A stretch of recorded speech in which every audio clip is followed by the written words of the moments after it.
You are too kind for this world, and that kindness is slowly destroying you.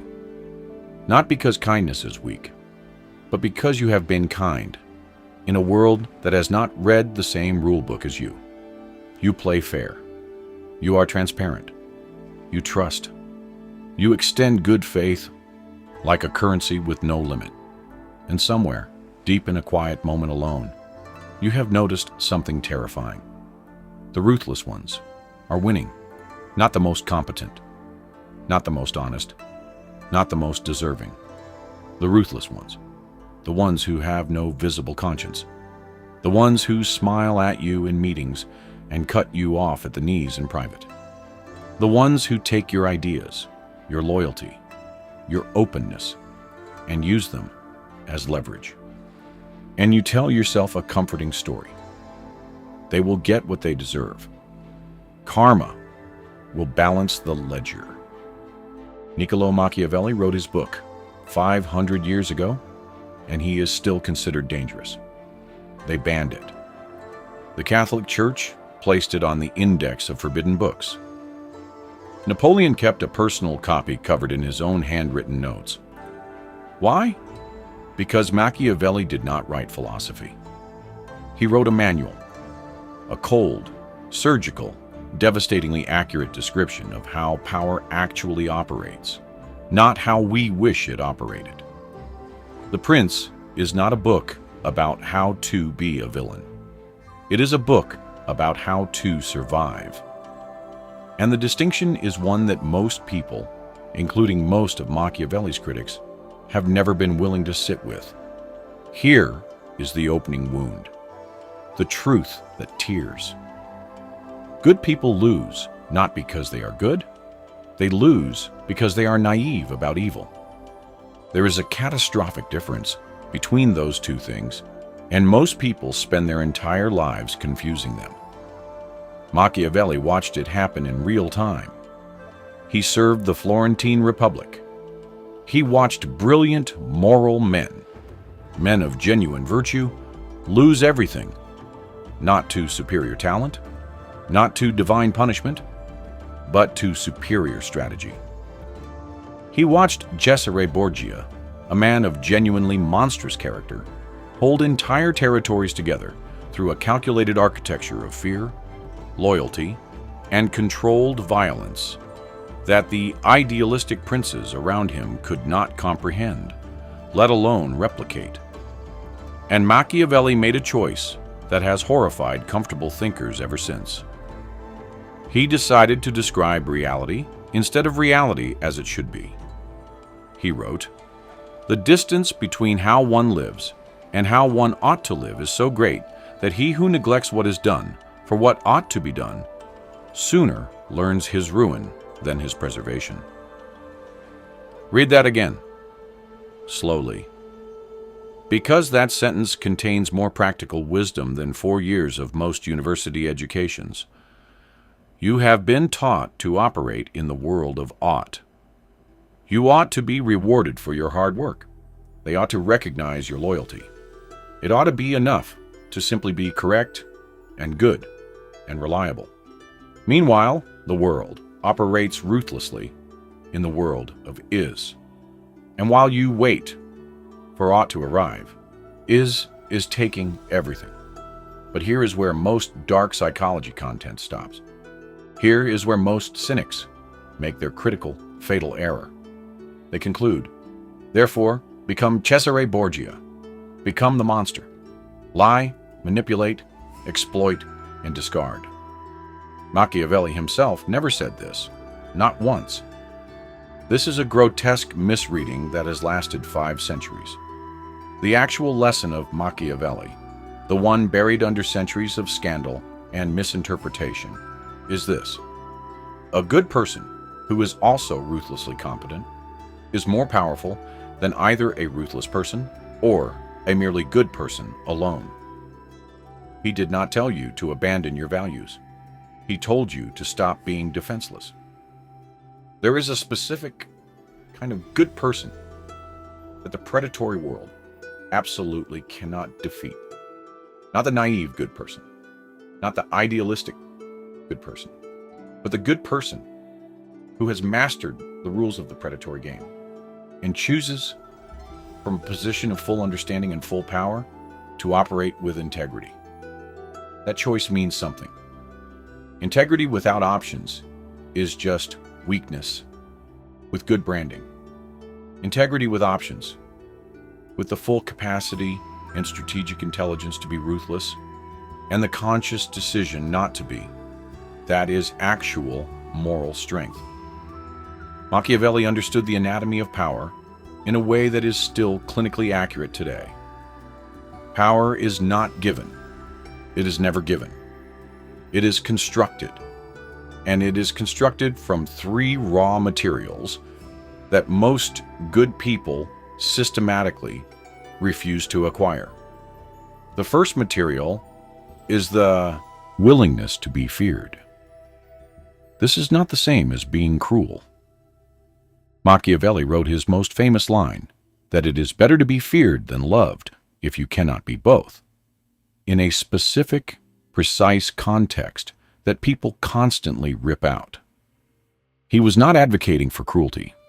He was observing a mechanical reality. Love, in the political sense, is contingent. It depends on what you give. Fear, in the strategic sense, depends on what you are capable of. Love evaporates the moment you stop delivering. A reputation for decisiveness and consequence does not. Look at your own life. The people who are taken seriously. The people whose boundaries are actually respected. The people who do not get interrupted in meetings. The people whose projects do not get quietly defunded. Are they universally the kindest? Or are they the ones who have, at some point, demonstrated that there is a cost to crossing them? You do not have to be cruel. You have to be clear. And you have to be willing to follow through. Most good people are not willing to follow through. They threaten and retreat. They express disappointment and move on. And so they train everyone around them that their limits are not limits. They are suggestions. Machiavelli would diagnose this as a catastrophic error of character, not a moral failing, a strategic one. The second material is the strategic use of appearances. This is the part that makes good people deeply uncomfortable, because it sounds like deception, and it is, but not in the way you think. Machiavelli wrote that a ruler must be like the lion and the fox. The lion because it cannot protect itself from traps. The fox because it cannot defend itself from wolves. You must be both.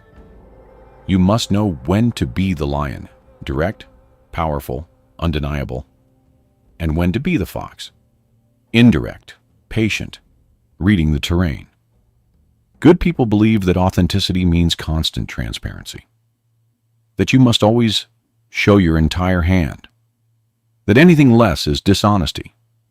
This is not authenticity. This is strategic blindness, dressed up as a virtue. Real authenticity is about your values remaining consistent. It is not about broadcasting your vulnerabilities, your fears, your next move, your doubts, to every person in every room, regardless of whether they have earned that access. The most dangerous people you have ever encountered were not transparent. They were unreadable, not because they were hollow. Some of them were genuinely complex and interesting, but because they understood that information is leverage, and they were careful about who they gave leverage to. You are allowed to be strategic about your disclosures. You are allowed to be curious without being revealing. You are allowed to listen far more than you speak. You are allowed to let people underestimate you. In fact, sometimes, and Machiavelli was very specific about this, being underestimated is the most powerful position you can occupy. The third material is the most disturbing to good people. It is the one they resist most violently. And it is the one Machiavelli was most clear about. The willingness to act decisively, including in ways that feel wrong in the short term, for outcomes that are right in the long term. Machiavelli called cruelties used well versus cruelties used badly. And he made a distinction that still cuts. A cruelty used well, a difficult decision made immediately, completely, with full weight, is something people recover from, and even, eventually, respect. A cruelty used badly, a punishment dragged out, a consequence delivered in half measures, a wound inflicted slowly through sustained passivity, is the one that destroys trust, destroys morale, and destroys you. Think of every difficult conversation you have delayed, every underperforming person you kept long after you knew the truth, every toxic relationship you stayed in for one more month, every project you knew was failing that you kept funding for optics, every time you chose the comfort of the short term over the clarity of the long term. Machiavelli would say, that is not kindness. That is cowardice performing as kindness. And the people you think you are protecting with your delay? They are suffering longer because you could not tolerate the short-term discomfort of being decisive.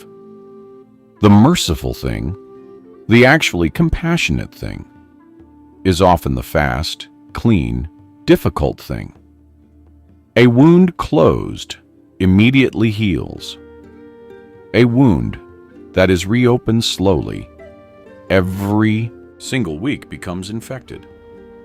Now we arrive at the deepest chamber, the part of Machiavelli that nobody teaches, the concept that, if you understand it, will fundamentally alter how you navigate every structure you operate inside: fortune and virtue. Machiavelli believed that roughly half of human outcomes are controlled by fortune, by chance, by circumstance, by forces outside any individual's control. The flood, the economic collapse, the political tide that turns before you are ready. Half. But the other half? The other half is controlled by what he called virtu, and this word does not translate to virtue in the moral sense. It translates closer to excellence, to capability, to energetic, decisive competence, the capacity to act, the preparation that means when fortune turns, you are not destroyed by it. He used the metaphor of a river. Fortune is a violent river in flood.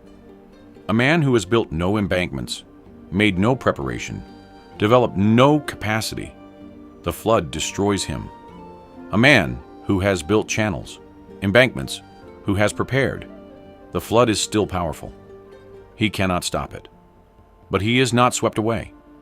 This is the practical implication for your life right now. You cannot control what happens to you. You cannot control the economy, the politics, the irrational behavior of the people above you or around you. But you can, with ruthless discipline and absolute commitment, control your own preparation, your skills, your reserves, your network built before you needed it, your reputation built before it was tested. Most people prepare for the life they expect. Machiavelli says, prepare for the life that will actually come. Prepare for the flood. The synthesis, and this is where everything converges, is not that good people should become ruthless. It is that good people should stop weaponizing their goodness against themselves. Your empathy is a strength. Use it as intelligence to understand what people actually need, what they actually fear, what actually motivates them, not as a vulnerability, as unlimited access to your time and energy and trust. Your honesty is a strength. Use it strategically to build a reputation for reliability that becomes the foundation of your real power, not as a compulsive transparency that eliminates your advantage. Your patience is a strength.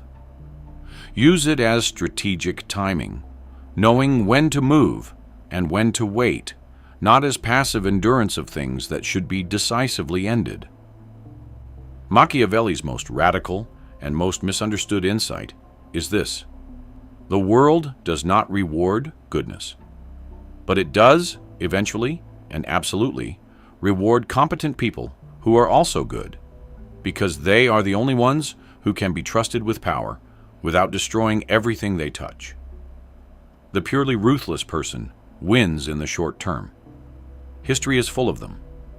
And history is also full of their spectacular, catastrophic collapses. Because power built on fear alone has no roots. The moment the fear becomes insufficient, the whole structure falls.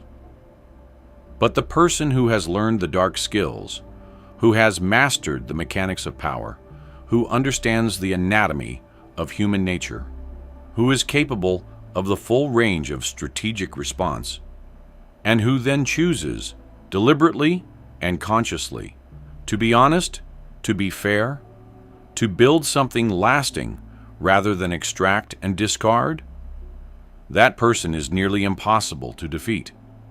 They cannot be naively exploited because they see it coming. They cannot be manipulated because they understand the mechanisms. They cannot be intimidated into bad decisions because they are not afraid of the dark. They have been there. They chose to come back. This is what Machiavelli was actually writing about. Not a manual for monsters. An honest map of a world that contains monsters, and a guide for how to navigate it without becoming one. You have been good in a world that has been teaching you that goodness without strategy is a death sentence. You have felt the truth of that lesson in your body, in your exhaustion, in your frustration at watching lesser people occupy positions they did not earn. The answer is not to stop being good. The answer is to stop being defenseless. Learn the rules of the game as it is actually played, not as you wish it were played, not as the people who benefit from your naivety tell you it is played, as it actually, mechanically, repeatedly, historically plays out. And then, from a position of complete understanding, complete capability, complete readiness, choose who you want to be. That choice, made with full knowledge of the alternative, is the only form of integrity that actually means anything. Keep your values, sharpen your weapons, and understand at last that those two things were never in conflict. The Prince was not written for tyrants. It was written for survivors who refused to be naive about the world they were surviving in. Machiavelli dedicated it to Lorenzo de' Medici. But 500 years later, it belongs to you.